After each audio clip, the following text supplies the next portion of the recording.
ഒരാഴ്ചക്കാലം നീണ്ടുനിൽക്കുന്ന ഇരിട്ടി കീഴൂർ മഹാദേവ ക്ഷേത്ര ഉത്സവത്തിന് തുടക്കമായി.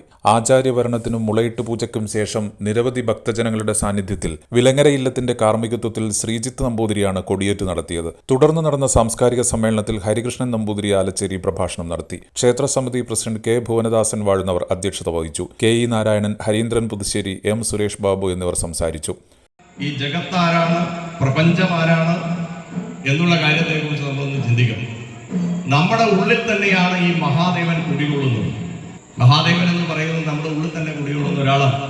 ശിവം എന്ന് എഴുതുക, എന്നിട്ട് അതിന്റെ വള്ളി അങ്ങ് മാറ്റുക.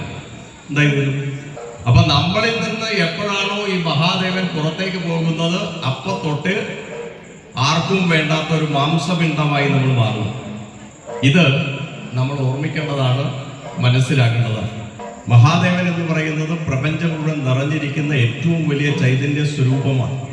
തുർക്കിയിലെ കാറ്റൻ ഹോയോക്ക് എന്നുള്ള സ്ഥലത്ത് ഏറ്റവും വലിയ ശിവന്റെ പ്രതിമ ഈ അടുത്ത കാലത്താണ് കണ്ടെത്തിയത്.